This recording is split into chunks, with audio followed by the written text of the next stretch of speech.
Bonjour, Pasteur José Banzou, serviteur de Dieu.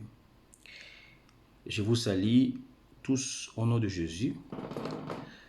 J'ai fait cette vidéo par demande de beaucoup de bien-aimés qui me suivent chaque dimanche sur Facebook à 18h. Ils m'ont demandé de leur faire les résumés sur les 3 livres, les mystères des 3 livres. Alors, sur Facebook, vous voyez, nous avons aussi à prier et puis il y a beaucoup de détails. Et là, j'ai pensé à vous faire les résumés. Je ne sais pas si je les ferai dans combien de temps. Alors, donc, il s'agit de 3 livres principaux, les mystères des 3 livres principaux, dont les livres des souvenirs, les livres des vies et les livres des vies de l'agneau. Donc, il y a donc 3 livres principaux. En fait, il y a plusieurs livres écrits dans la parole de Dieu. Et là, nous allons essayer de voir déjà avec les Écritures. Voyons un peu pour cette première écriture, disons, Apocalypse chapitre 20 au verset 12e. J'ai vu les morts, les grands, les petits qui s'étaient nés devant les trônes. Des livres firent ouverts. Un autre livre fit ouvert, c'est lui qui est les livres des vies. Vous voyez? Ça, c'est les livres des vies. Donc, c'est un résumé, on va lentement. Donc, j'ai vu des morts, des grands et petits qui s'étaient nés devant les trônes. Des livres firent ouverts. Un autre livre fit ouvert, c'est lui qui est les livres des vies. Donc, il y a plusieurs livres qui ont été ouverts, mais les livres des vies est mis à part. Donc, nous pouvons compter déjà, c'est les premiers des livres. Et nous allons voir Malachie, chapitre 3, troisième, disons, au verset 15e. 15e et 16e.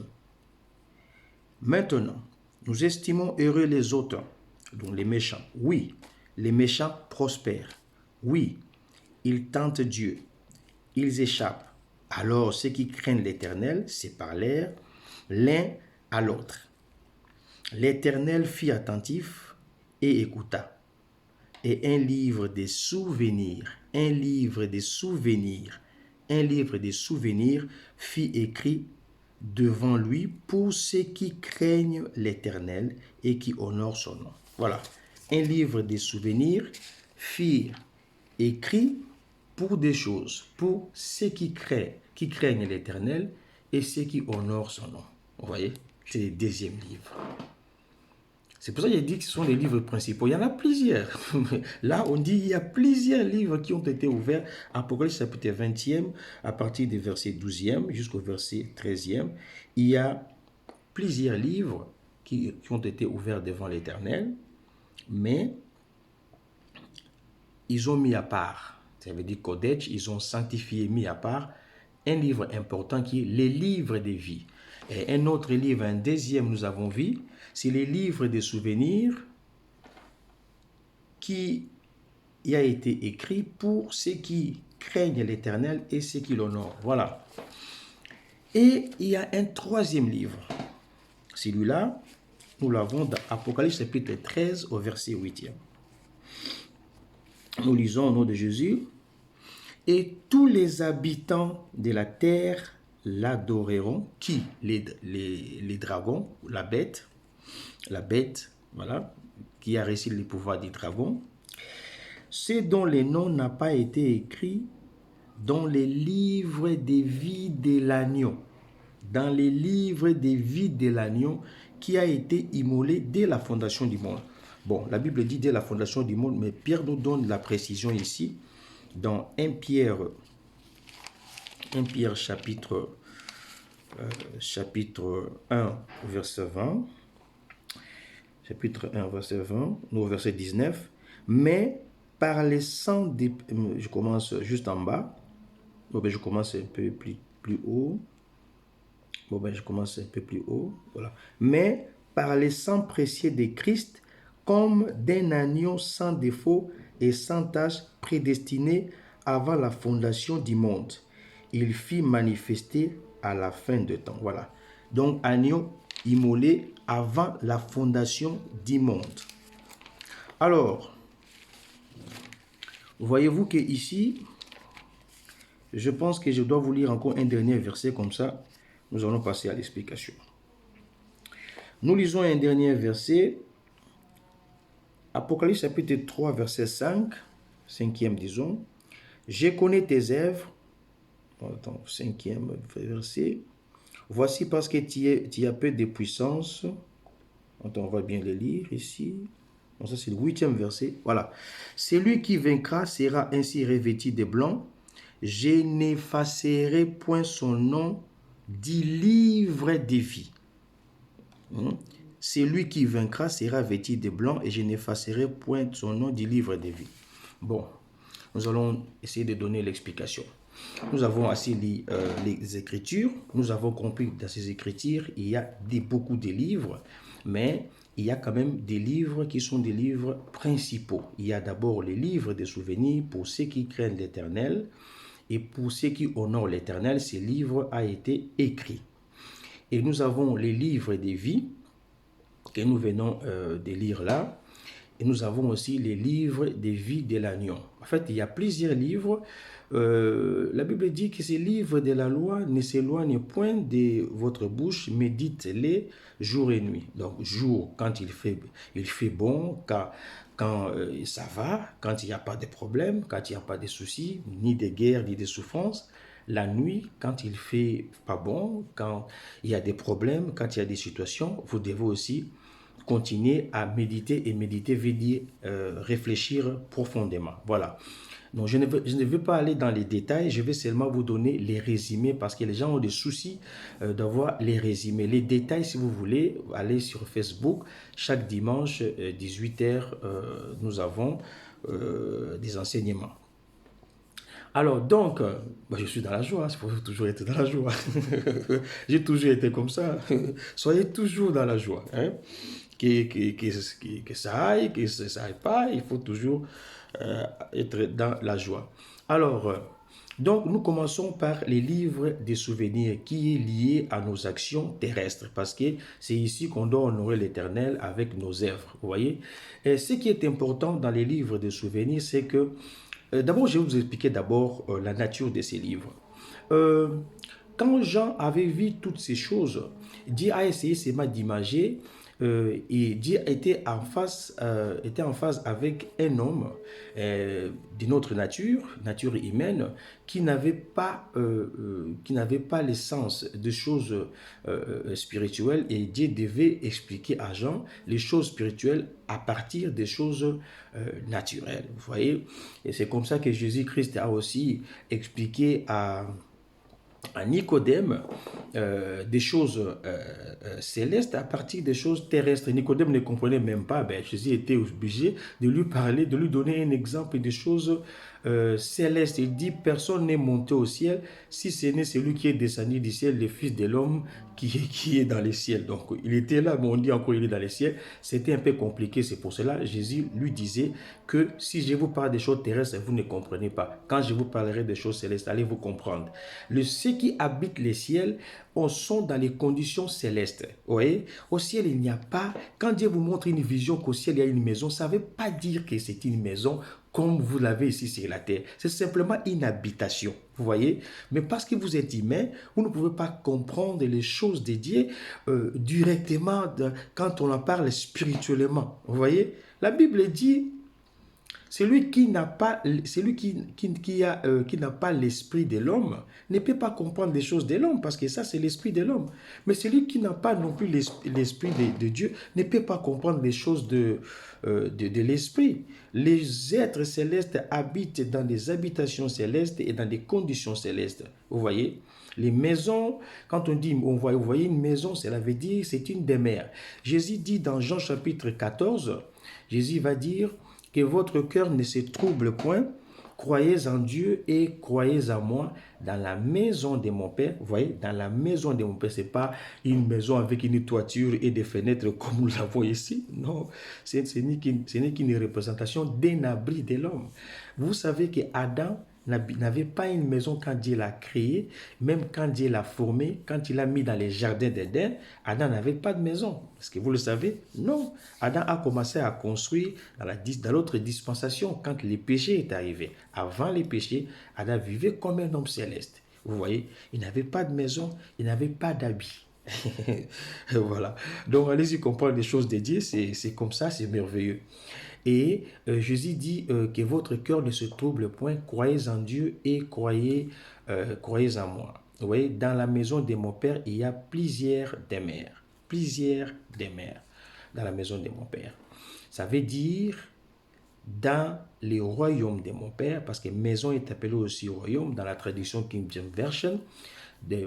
Donc, dans le royaume de mon Père, il y a plusieurs demeures, cela veut dire il y a plusieurs corps. Vous voyez? Donc, quand vous serez morts, parce qu'il parlait aux apôtres, ils voyaient quand ils seront morts, quand ils seraient persécutés, ils perdraient leur corps, cela veut dire cette tente ici. Et Paul nous l'explique dans Corinthiens, il dit, si nous perdons la tente ici que nous avons, cette tente-là, nous avons d'autres tentes qui nous attendent au ciel, cela veut dire des corps glorieux. Alors, pourquoi ce livre des souvenirs? Ce livre des souvenirs est important parce que ce livre des souvenirs enregistre toutes les œuvres que nous faisons sur la terre. C'est important pour que Dieu s'en souvienne. Ça peut, pas ça peut, mais ça nous sauve. Vous voyez? Ça nous sauve dans beaucoup de circonstances. Ça va même plus loin. Je vais vous expliquer. Le livre des souvenirs est important. Mais ce n'est pas chaque chose que nous faisons sur la terre qui est écrite dans les livres de vie. Ce sont seulement des choses exceptionnelles. Parce que Dieu est dans l'exception. Il est dans la minorité et il est dans l'exception. Vous voyez, ce sont seulement des choses exceptionnelles, pas toutes choses. Vous voyez. Alors, les souvenirs, c'est important. Pourquoi Dieu parle des souvenirs?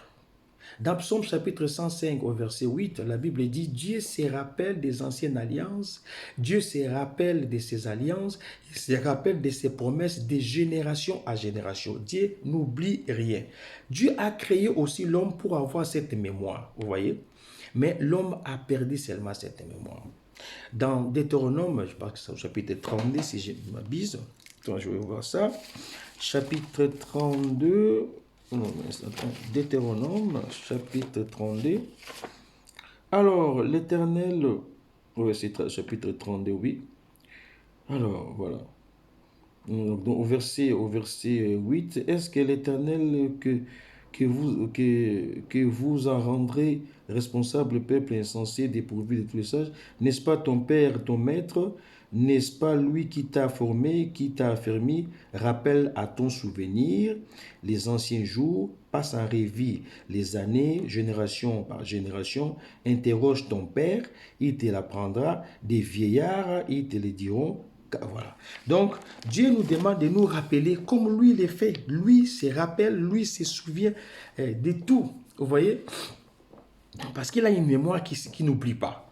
Mais il y a quelque chose. Nous avons commencé à oublier à cause du péché. Dieu dit, rappelez-vous. Il y a possibilité de se rappeler. Vous savez, Job a commis une grosse erreur. C'est que quand il a eu toutes ces difficultés qui lui est arrivé, Job a commencé à dire, j'ai maudit le jour où je suis né, le jour où ma mère a vu un enfant naître, j'ai maudit ces jours-là.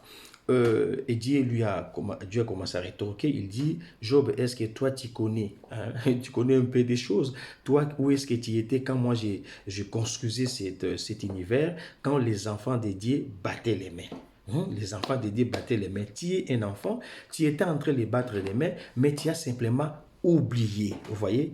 Adam savait où était l'arbre de vie. Il savait.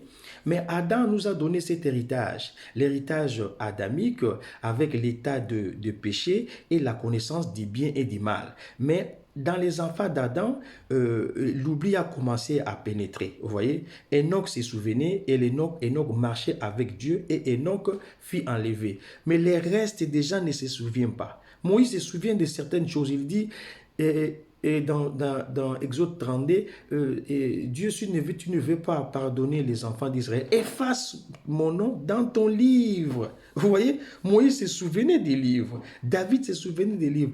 Les restes d'enfants, au fur et à mesure qu'il y avait de génération à génération, à cause du péché, l'oubli commence à entrer jusqu'à ce que l'homme a aujourd'hui ce qu'on appelle l'amnésie. Cela veut dire l'homme ne se souvient pas de ce qui s'est réellement passé, d'où nous venons. Vous voyez, nous nous posons la question, où allons-nous? Mais nous ne nous posons pas la question, d'où venons-nous? Nous avons un corps ici, né en 1960, 67, 77, 80, mais ce n'est pas notre naissance qui détermine notre naissance spirituelle. Non, cet esprit qui habite en nous, c'est un ancien esprit. Souvenez-vous, dans la Bible, il y a un esprit qu'on appelle Élie qui a habité plusieurs hommes. Les esprits sont plus anciens que le monde que vous voyez. Vous comprenez? Dieu a tous les esprits entre ses mains. Il a créé une espèce qu'on appelle l'homme. Et tous les esprits étaient entre ses mains. Si cela n'était pas ainsi, Dieu ne pouvait pas dire, alors que l'homme physique n'avait pas encore rempli la terre, Dieu dit dans Genèse 3,15, je pense, Genèse 3,15, la Bible dit, je mettrai l'inimitié entre ta sémence, la sémence de la femme et la sémence de la femme. Vous voyez? Donc il parle déjà des sémences de la postérité. Ah ben oui, quand Dieu parle de la postérité, donc il voit déjà des esprits. Dans la procréation, il est question de remplir la terre de corps pour que les esprits viennent y habiter. Donc, c'est pour cela les livres de souvenirs, c'est aussi une pédagogie pour nous dire que Dieu se souvient et pour que nous puissions nous aussi nous souvenir. En cela, Dieu a écrit ces livres de souvenirs. Quelle est l'importance des livres de souvenirs? De rappeler la mémoire de Dieu sur les œuvres que nous faisons sur la terre, mais ces œuvres doivent être simplement des œuvres exceptionnelles. Ce ne sont pas toutes les... Ça doit être exceptionnel. Nous devons être dans l'exception. J'étais en train de regarder si ce verset est correct. Je pense que c'est correct. Voilà. Verset 15e. Voilà. Donc, de là nous comprenons que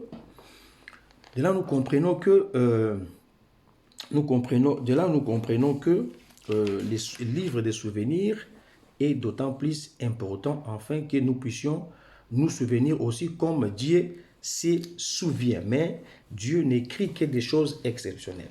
Quelle est l'importance de ces livres de souvenirs? Vous savez que les livres de souvenirs peuvent rappeler à Dieu des choses et Dieu peut vous récompenser. Il y a un homme qui a récupéré 15 ans de vie à cause des livres de souvenirs. Ézéchias. Je pense que c'est Ézéchias, le roi Ézéchias. Il a récupéré 15 ans à cause des livres de souvenirs. Vous voyez? Mais qu'est-ce que ce roi a fait? Il a fait quelque chose d'exception. Quand il est devenu roi, il a ravagé, il a brisé toutes sortes des hôtels qu'il y avait en Israël. Il y avait, pendant sa période, pendant son règne, il y avait plus d'hôtels en Israël. Aucun hôtel de dieux étrangers en Israël. Est-ce que tu peux le faire? Quand toi, tu peux balayer tous les hôtels de ta maison, tous les hôtels de ta famille, alors à ce moment-là, Dieu écrira ton nom dans les livres de vie. Il y a du boulot à faire. Hein? Alors faites balayer devant votre maison, balayer à l'intérieur de votre maison. La Bible dit si quelqu'un veut prier, qu'il entre en soi. Mais pour entrer en soi, il faut que ça soit propre. Qu'il entre dans sa chambre, ferme sa porte et prie Dieu. Alors commençons à balayer, enlevons les autels, enlevons toutes ces choses-là. Il a même cassé, brisé les serpents des reins. Les enfants d'Israël sont toujours dans l'idolâtrie. Quand Dieu fait quelque chose, ça ne veut pas dire qu'il va faire la même chose partout. Si Dieu avait guéri par l'huile, ce n'est pas à répéter l'huile partout. Le roi Ézéchias a cassé aussi cette organisation. Vous voyez? Il a brisé tout ça. Vous voyez? Il a enlevé tous ces ivrés dans son pays. Les hôtels, le serpent d'airain qui a été utilisé pendant la période de Moïse, c'était fini. Cette période est passée. Les gens sont toujours en train de tourner sur le passé. L'homme pense toujours à ce que Dieu a fait et à ce que Dieu fera. Mais ce que Dieu fait maintenant, il ne pense pas. Jésus-Christ est le même hier, aujourd'hui et éternellement. Vous voyez, à chaque moment, c'est le même. Dieu, dans son identification, il dit, mon nom c'est « Je suis ». La foi, c'est « aujourd'hui ». Alors, commençons déjà à casser, à briser tout ce qu'il y a comme autel. Cela veut dire des élévations de certains dieux. Un oncle, une tante, une puissance de la sorcellerie, une puissance du péché, une puissance de la magie, quelques autels que ce soit, qui se trouvent être dans votre famille, vous devez d'abord commencer à l'enlever. À ce moment-là, vous allez inscrire ces œuvres-là dans les livres de vie. Ces livres ont la capacité de vous redonner, de vous prolonger la vie. Vous voyez, Ézéchias, à cause de ces œuvres-là, Dieu a regardé dans le livre des souvenirs, il dit, Seigneur, regarde ce que j'ai fait. Sa vie a été prolongée. Dorcas, qui n'avait pas d'argent, mais a pourvu à beaucoup aux besoins de beaucoup de pauvres, et bien sa vie a été prolongée. Mardoché, la même chose. Le roi a pensé à lui. Vous voyez, il y a beaucoup de cas comme ça. Qu'est-ce que vous avez fait pour l'Éternel? Ça, c'est la première vidéo de 22 minutes. Donc, je vais faire une deuxième vidéo pour continuer parce que je ne peux pas faire ces résumés. Donc, je vais faire une vidéo, je vais faire 3 vidéos. Bon, ça, c'est vidéo numéro 1. Donc, vous attendez la suite. Que Dieu vous bénisse beaucoup.